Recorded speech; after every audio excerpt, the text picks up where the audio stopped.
بسم اللہ الرحمن الرحیم۔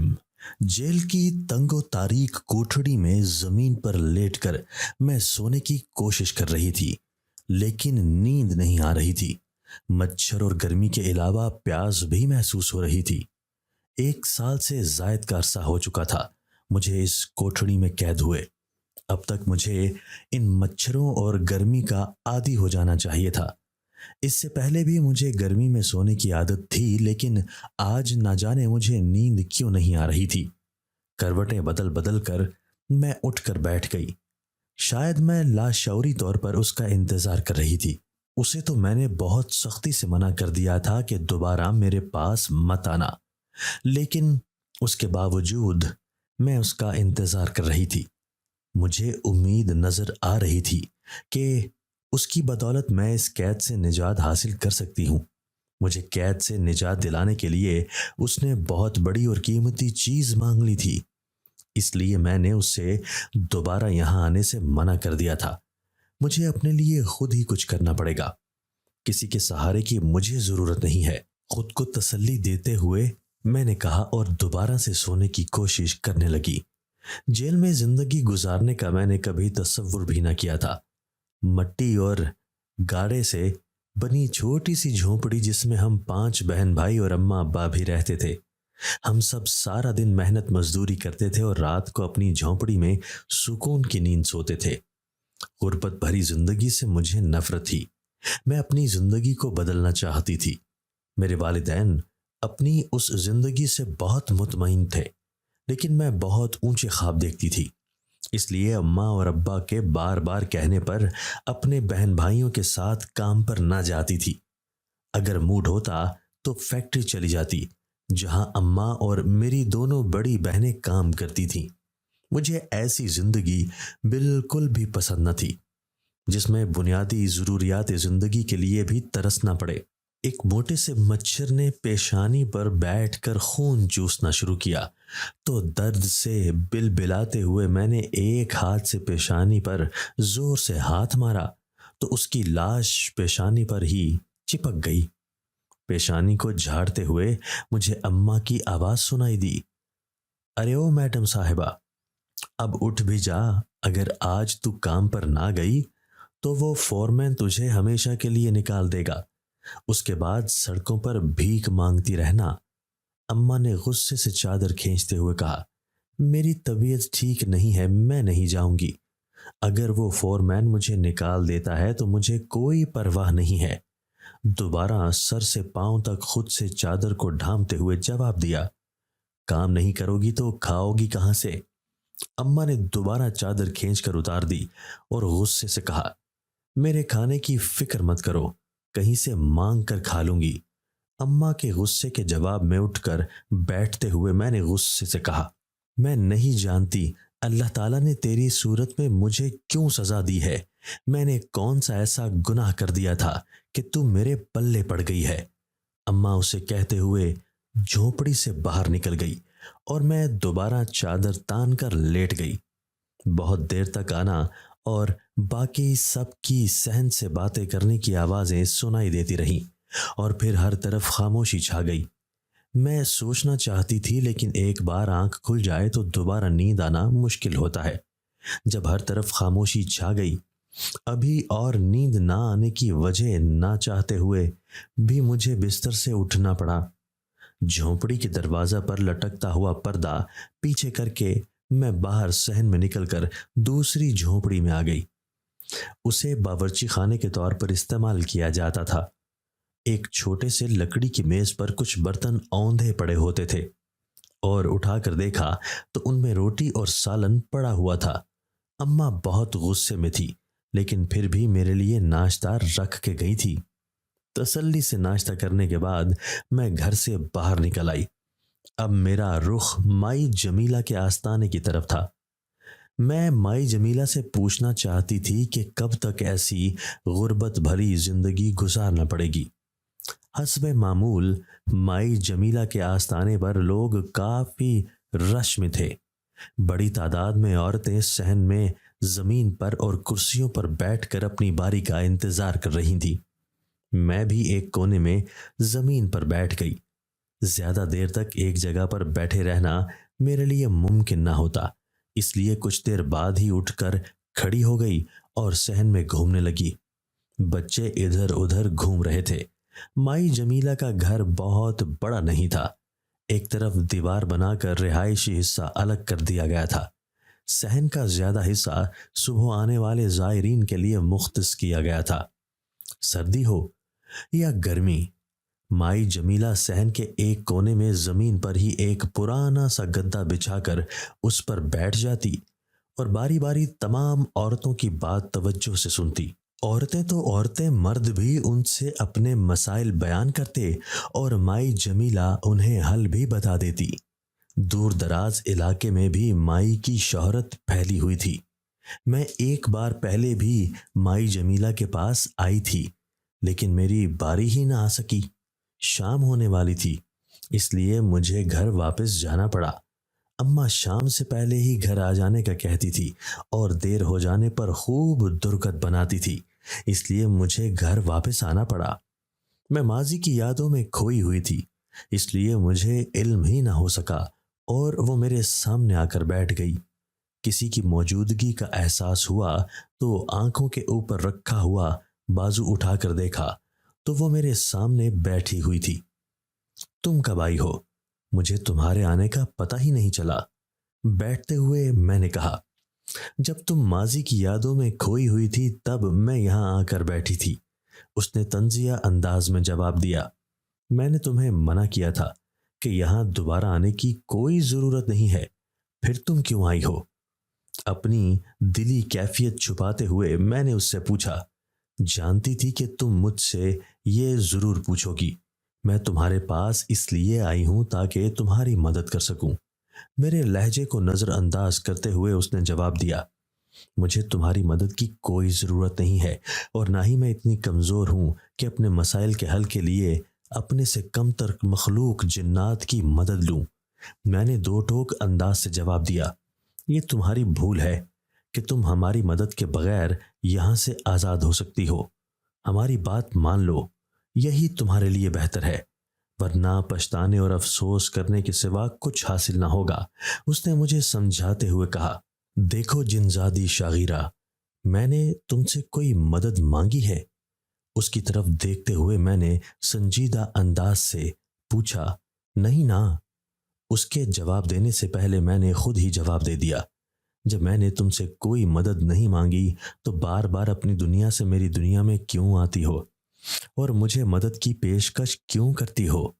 نخوت بھرے لہجے میں نے کہا، لیکن عجیب ڈھیٹ جنزادی تھی، میں جانتی ہوں کہ تمہیں میری مدد کی ضرورت ہے۔ کب تک تم اس جھوٹے مقدمے کی سزا بھگتتی رہو گی؟ سرکاری وکیل تمہیں عمر قید یا پھانسی ہونے سے نہیں بچا سکتا، اس لیے میں تمہیں بار بار سمجھاتی ہوں کہ میرے ساتھ سودا کر لو۔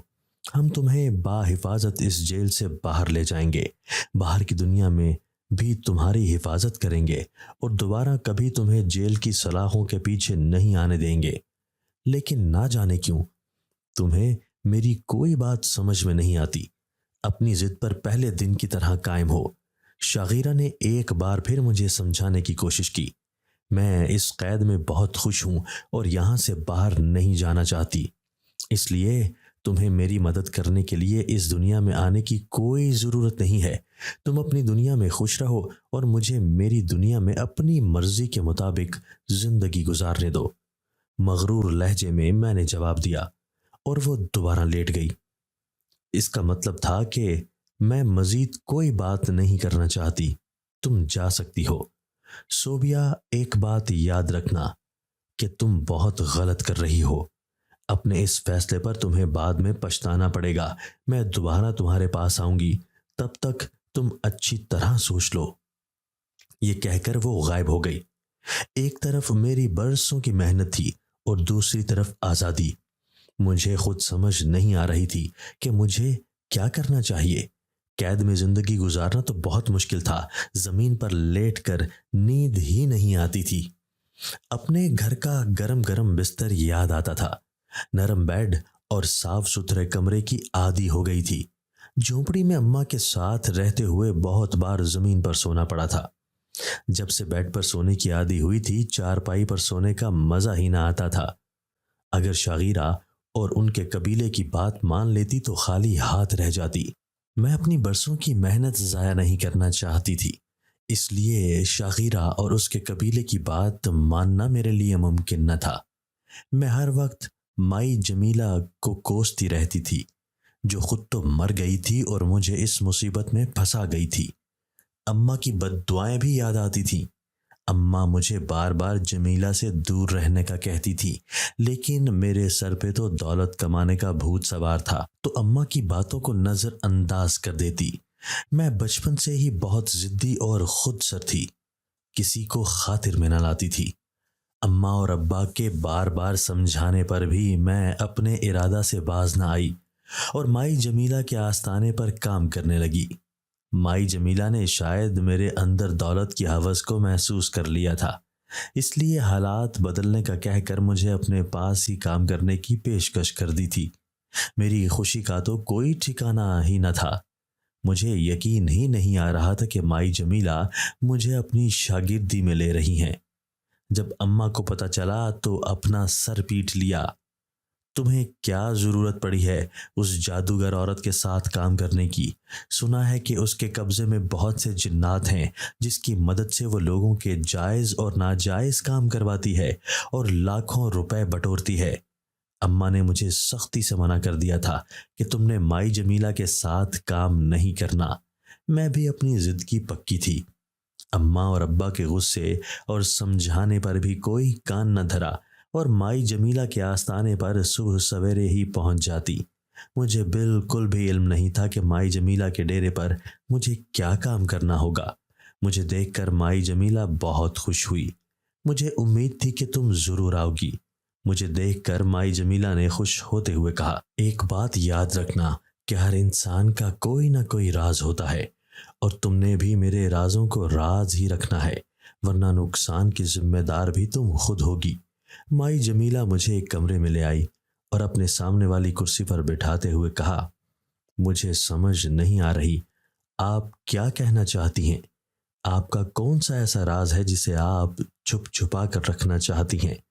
حیران ہوتے ہوئے میں نے پوچھا۔ پریشان مت ہو، میں کوئی ایسا غیر قانونی کام نہیں کرتی جن کو چھپا کر رکھنا پڑتا ہو۔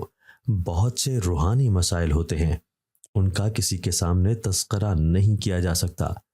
حیران اور پریشان ہوتے دیکھ کر مائی جمیلہ نے مجھے سمجھاتے ہوئے کہا، آپ اس بات کی فکر نہ کریں، ایسا کبھی نہیں ہوگا۔ مائی جمیلہ کی بات کو سمجھتے ہوئے میں نے انہیں تسلی دی۔ بہت سے ایسے واقعات ان معاملات میں میری نظر سے گزر چکے ہیں جن میں شاگرد استادوں کو مار دیتے ہیں، اس لیے میں کوئی شاگرد بنانا ہی نہیں چاہتی تھی، لیکن میری زندگی کا کوئی پتہ نہیں کب اس دنیا سے چلی جاؤں، اس لیے چاہتی ہوں کہ میرا علم بھی آگے منتقل ہو، آنے والی نسلوں کو بھی میرے علم سے فائدہ ہو۔ میری طرف سے بے فکر ہو کر مائی جمیلہ نے کہا، آپ کے اس فیصلے سے مجھے خوشی ہوئی، اور یہ میری خوش قسمتی ہے کہ آپ نے مجھے اپنی شاگردی میں لیا ہے۔ میں اس بات سے بے خبر تھی کہ یہ میری خوش قسمتی ہے یا بد قسمتی۔ اپنی پرسکون زندگی چھوڑ کر میں نے ایسے راستے کا انتخاب کر لیا تھا جس پر چل کر صرف اور صرف پاؤں ہی زخمی کیے جا سکتے ہیں، لیکن مجھے اس کا علم نہ تھا۔ اماں اور ابا نے مجھے لاکھ سمجھانے کی کوشش کی کہ وہ چاہتے تھے کہ میں کوئی کام بے شک نہ کروں، لیکن ان جادوگروں سے دور رہوں۔ میں صبح سے شام تک مائی جمیلہ کے آستانے پر رہتی۔ جب شام کو گھر آتی تو وہ سب گھر والوں کے لیے کھانا ڈال کر دیتی، اس کے علاوہ وہ میرے ہاتھ پر کوئی نہ کوئی رقم بھی رکھ دیتی۔ سارا دن میں مائی جمیلہ کو بیماروں اور پریشان لوگوں پر دم کرتے ہوئے دیکھتی رہتی۔ کسی کو وہ تعویذ لکھ کر دیتی اور کسی کو پانی دم کر کے دیتی۔ جنوں کے ساتھ مقابلہ کرتی اور آسیب زدہ لوگوں کا مسئلہ بھی حل کر دیتی۔ اماں ابا کے منع کرنے کے باوجود بھی میں باقاعدگی سے آستانے پر جاتی۔ پچھلے 2 ماہ سے میں مائی جمیلہ کے ساتھ کام کر رہی تھی، لیکن میں نے اسے کوئی بھی غلط کام کرتے نہ دیکھا تھا۔ میں اس بات کو بھول جاتی تھی کہ والدین کی نافرمانی بہت بڑا گناہ ہے، والدین کا نافرمان انسان دنیا اور آخرت دونوں میں ناکام ہی ہوتا ہے۔ میں ہر روز شام کو اپنے گھر پر کھانا لے کر جاتی اور میرے پاس پیسے بھی ہوتے۔ آہستہ آہستہ اماں اور ابا نے بھی مجھے منع کرنا یا سمجھانا چھوڑ دیا۔ مائی جمیلہ سے کبھی کبھی مجھے خوف محسوس ہوتا تھا۔ اس کی حالت عجیب ہوتی تھی۔ ہفتے میں ایک دو روز وہ کسی سے نہ ملتی تھی۔ اس دن اس کے گھر والے بھی اس گھر میں نہ آتے تھے جس میں بیٹھ کر وہ تعویذ لکھتی تھی یا مختلف عمل کرتی تھی، لیکن مجھے اس دن بھی چھٹی نہ ہوتی تھی۔ صبح سویرے میں جب آستانے پر پہنچتی تو مائی جمیلہ اپنے مخصوص کمرے سے باہر نکلتی۔ رات بھر جاگنے کی وجہ سے اس کی آنکھیں خون کی مانند سرخ ہوتیں اور انہیں دیکھ کر مجھے خوف محسوس ہونے لگتا۔ مائی جمیلہ کا یہ کمرہ باقی سارے گھر سے الگ تھا۔ اس طرف کوئی بھی نہیں آتا تھا۔ میں نے اس کے کسی بیٹے یا بیٹی کو بھی اس طرف آتے نہیں دیکھا تھا۔ مائی جمیلہ رات بھر کوئی عمل کرتی رہتی اور جب میں آستانے پر پہنچتی تو وہ ایک سرخ رنگ کے کپڑے میں نہ جانے کیا چھپا ہوا ہوتا جو میرے ہاتھ پر رکھ دیتی اور اسے کہیں دور زمین کھود کر دفنانے کا کہتی۔ اس کام کا وہ مجھے اچھا خاصا معاوضہ بھی دیتی تھی، اس لیے میں خوشی خوشی یہ کام کر دیتی۔ اس بات سے بالکل انجان تھی کہ کپڑے میں کیا لپٹا ہوا ہوتا تھا۔ اماں ابا نے بھی مجھے میرے حال پر چھوڑ دیا تھا۔ مائی جمیلہ اکثر میری مدد کرتی رہتی تھی، جس کی وجہ سے میں گھر میں راشن لے آتی۔ میرے بہن بھائی میرے اس کام سے بہت خوش تھے۔ اماں اور ابا بھی راشن اور پیسے دیکھ کر خاموشی اختیار کر لیتے۔ مائی جمیلہ کے ساتھ کام کرتے ہوئے مجھے 6 ماہ سے زائد کا عرصہ گزر چکا تھا۔ میں تو یہاں پر اپنے حالات بدلنے کے لیے آئی تھی۔ میں بہت زیادہ دولت کمانا چاہتی تھی، لیکن 6 ماہ کے عرصہ گزرنے کے بعد بھی میرے حالات نہ بدلے تھے۔ اس کا اظہار میں نے مائی جمیلہ کے سامنے کر دیا۔ ایک بات میری یاد رکھنا، جب اس دلدل میں تم نے ایک بار قدم رکھ لیا تو پھر واپس نہیں پلٹ سکو گی۔ میں انتظار کر رہی تھی، تم کب مجھ سے بات کرو۔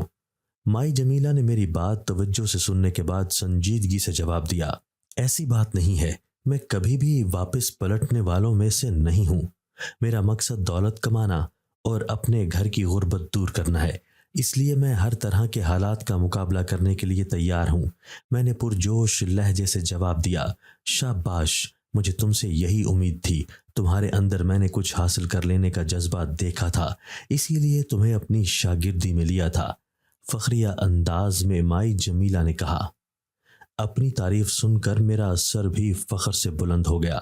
آپ کی نگاہوں کا کمال ہے اور اعلیٰ ظرفی ہے کہ آپ نے مجھے اس قابل سمجھا۔ مؤدبانہ انداز سے میں نے کہا، اگر تم جنات کے بارے میں کچھ علم حاصل کر لو اور کچھ خاص عملیات سیکھ لو تو تم بھی میری طرح لوگوں کی مدد کر سکتی ہو۔ مجبور اور حالات کے مارے لوگ اپنے مسائل کے حل کے لیے منہ مانگی رقم دینے کے لیے تیار ہو جاتے ہیں۔ مائی جمیلہ نے میری کمزور رگ پر ہاتھ رکھ لیا تھا۔ یہی تو میں چاہتی تھی۔ آپ مجھے جو بھی حکم دیں گی میں وہ کرنے کے لیے تیار ہوں۔ اپنی دلی کیفیت چھپاتے ہوئے میں نے جواب دیا، اس کے لیے محنت اور صبر بہت ضروری ہے۔ قلعہ علم بہت طاقتور ہے، ذرا سی غلطی انسان کی جان لے سکتی ہے۔ مائی جمیلہ نے آنے والے حالات سے مجھے خبردار کیا۔ آپ پریشان نہ ہوں، میں ہر طرح کے حالات کا مقابلہ کر سکتی ہوں۔ برائے مہربانی آپ مجھے جتنی جلدی ممکن ہو سکے کام کے بارے میں بتا دیں تاکہ میں جلد سے جلد سیکھ سکوں۔ میں برسوں سے کسی ایسی ہی بہادر لڑکی کا انتظار کر رہی تھی۔ ہم دونوں مل کر ایسے کارنامے سر انجام دیں گی کہ یہ پوری دنیا ہمارے دسترس میں ہوگی۔